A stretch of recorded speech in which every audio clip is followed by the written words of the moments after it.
Today we'll look at how to use edge-to-surface glue. Edge-to-surface glue is valuable when making connections between shell and solid elements. The glue connection will account for the moment transfer between the shells and solids. It also is a more accurate way to model shell-to-shell connections than creating a congruent or stitched mesh, because it accounts for the thickness of the elements being glued. This effect is negligible when the parts are thin, but becomes more important as the parts get thicker. In this example, we will be comparing three ways to model this part. First, we will use a tet mesh for the entire part, which will be our benchmark to compare it to the two shell meshes. One of the shell meshes will have a stitched or congruent mesh, and the other will use edge-to-surface glue. Running a free modal analysis of the part and looking at the first 20 flexible modes, we see the stitched mesh modes are more than 20% off from the tet mesh, but the edge-to-face glue modes are within 2%. Using model correlation, we can better visualize how the modes compare and see that the edge-to-face glue correlates better with the modes from the tet mesh model. Next, we'll look at how to create an edge-to-surface glue connection.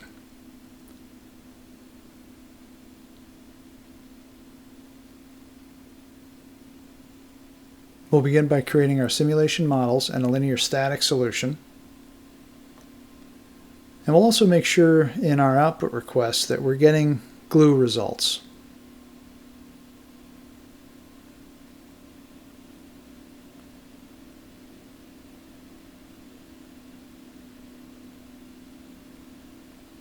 Next, we'll get a mid-surface representation of the vertical part of our assembly.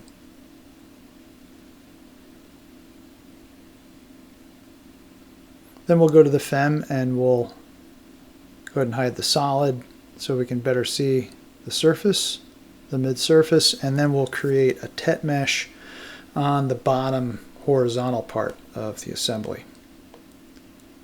Then we'll create our shell mesh. And we'll make sure for our shell mesh that we're inheriting the thickness from the mid-surface.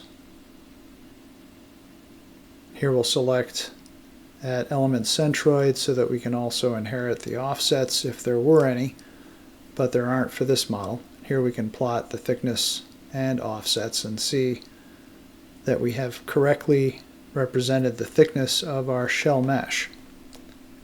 We're also inheriting the material properties from the original solid body, so we don't need to specify them in the FEM. Next, we'll go to the Sim, where we'll create our edge-to-surface glue. We'll begin by specifying an edge region, and then our surface region.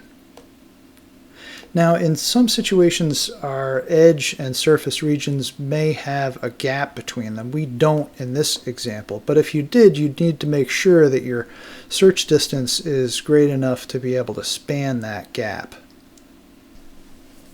Next, we'll create a constraint. And since I want this to be a global constraint, I'll deactivate the subcase.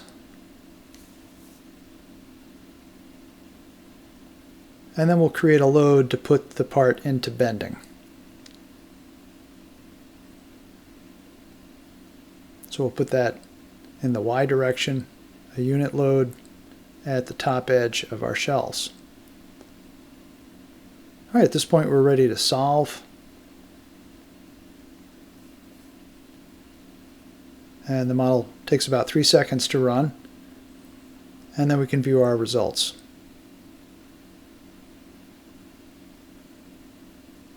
Here we can see the displacements, that we're carrying the moments through that connection. We can also look at the stresses.